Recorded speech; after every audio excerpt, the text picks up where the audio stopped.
ಈ AI boom ಆದಮೇಲೆ chat G P T ಆಗಿರ್ಬೋದು, ಜೆಮಿನಿ, ಗ್ರಾಕು, ಡೀಪ್ಸಿಕ್ ಅವೆಲ್ಲ ಬಂದಮೇಲೆ ಈ AI ಮೇಲೆ ಇನ್ವೆಸ್ಟ್ ಮಾಡಿರೋರು ಅಥವಾ AI ಕಂಪ್ನೀಸು ಅಷ್ಟು ಪ್ರಾಫಿಟ್ ತೊಗೊತಾ ಇಲ್ಲ.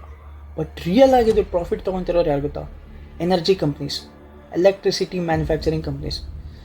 ಲಾಸ್ಟ್ ಡಿಕೇಡಲ್ಲಿ ಎಲೆಕ್ಟ್ರಿಸಿಟಿ ರಿಕ್ವೈರ್ಮೆಂಟು ನಾರ್ಮಲ್ ಆಗೈತೆ.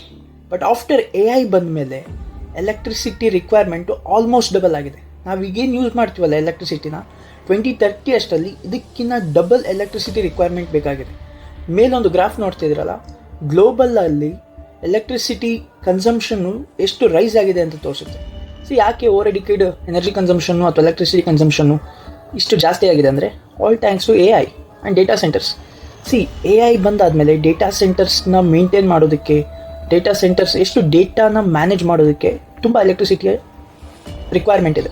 ನೀವೆಷ್ಟು ಡೇಟಾನ ಕ್ರಿಯೇಟ್ ಮಾಡ್ತಾ ಹೋಗ್ತಿರೋ ಅಷ್ಟು ಡೇಟಾನ ಸ್ಟೋರ್ ಮಾಡೋಕ್ಕೆ, ಹಾಗೆ ಡೇಟಾನ ಸೆಕ್ಯೂರ್ ಮಾಡೋಕ್ಕೆ ಎಲೆಕ್ಟ್ರಿಸಿಟಿಯ ರಿಕ್ವೈರ್ಮೆಂಟ್ ಇದೆ. ಹಾಗೆ ಇನ್ ಶಾರ್ಟ್ ಹೇಳೋದಾದರೆ AI ಬಂದಮೇಲೆ ಯಾರಿಗೆ ಲಾಭ ಆಗಿದೆಯೋ ಎಲ್ಲ ಗೊತ್ತಿಲ್ಲ, ಎಲೆಕ್ಟ್ರಿಸಿಟಿ ಕಂಪ್ನೀಸಿಗೆ ಮಾತ್ರ ತುಂಬ ಲಾಭ ಆಗಿದೆ. ಇನ್ಫಾರ್ಮೇಷನ್ ಇಷ್ಟ ಆಗಿದ್ರೆ ಲೈಕ್ ಮಾಡಿ.